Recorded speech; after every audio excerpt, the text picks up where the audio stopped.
How is it like to, with the pressure and the life like 2 years as an independent filmmaker? It's good. How is it like? You wake up, your day is tiny town.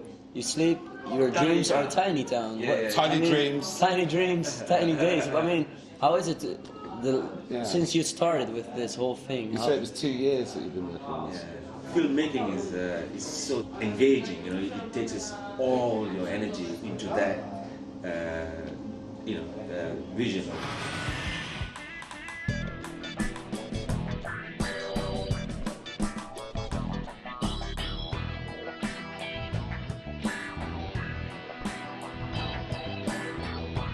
When I was 10 or something with my friend, and he is a drummer, and we started our first band. It was really nice.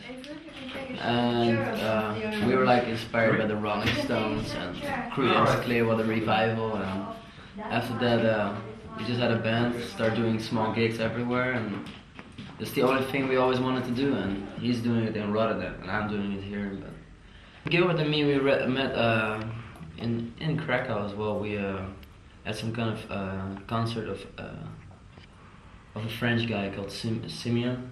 Yeah, and he was playing there with him, and we just had a little chat, and after that we started writing together.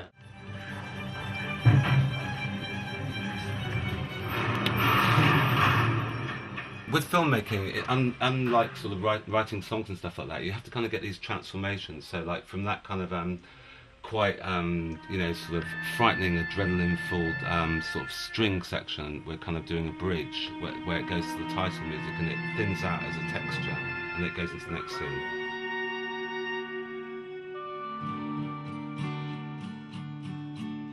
Chinatown, Gilbert wrote all the lyrics, and he wrote all the music, and it just started it just became a good song like it is now. And you got Tony Rafter of Massive Attack playing in the flute. I think it's gonna be. I like it. Tiny town where dreams escape and lovers drown. I always wanna see you again someday in Tiny Town. Tiny Town. Yeah. What, the one that you're singing? I'm singing it, so I'd like to know how it all started. Okay. Well, all the questions. Tell me about it. Well, I was in London. I was at my Dreadmaster hairdresser. Your Dreadmaster. Absolutely. And he introduced me to this Dreadmaster, who's a film director. And he was on the phone. He said, "I've got a film called Tiny Town." Yeah. And I said, "Kind of, what's it about?" And he kind of described it to me. And before he arrived at the salon, it was the first time I'd seen him in London. I was in the real rush. I'd written in my mobile when dreams escape and lovers drown. So I've got it in my mobile still. Tiny Town is where dreams, escape and lovers drown. It's sort of in that 4 words or 5 words, you describe the whole story in that. It's like a tagline. That's it. That's the story. Then the next exciting bit was really in the studio with you. Really for me, it was like the first vocal production that you really raised the whole game, and I felt you've got star qualities, and it would be a great song to promote the whole film. Tiny town where dreams escape and lovers drown. I always wanna see you again someday in Tiny Town. Suddenly you disappear, but you're always here. In my heart we're never far apart in Tiny Town. And I can say goodbye, but you don't wake up, it's such a crime. But I love you just so much. Oh, Tiny Town. This project for me has been very interesting. That he's kind of showing that there's an openness that someone's Malaysian, Indian, lives in London, comes to Poland, has wide open eyes, is ready to come here and write and interact with the local people and the musicians, etc. And I find it absolutely rich myself.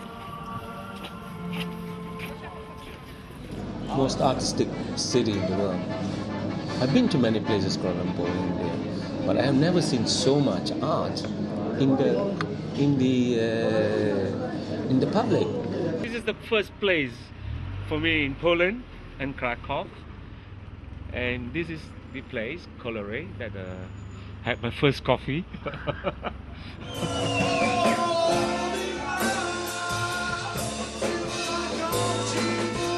Now you shoot film in Krakow? I've done some filming. I've got 1 or 2 shots for the current film. Where are you from? I'm from originally from Malaysia, but I now live and work in London at the moment In London? for the last 22, 23 Why Krakow? It's interesting. I didn't know a place called Krakow existed until I met a friend in London called Gilbert. You know, he's a musician, and the studio, the music studio, is also in Krakow. A very interesting suburb is Nowa Huta. Post-communism. Yeah, maybe I may go there. Yeah. I have to go tomorrow. Nowa Huta is very interesting for foreigners filmmaker because it's completely different place. And there's so many beautiful things in the world that I haven't seen. You know, that's my feeling now. That I was ignorant. That I should have known this much earlier.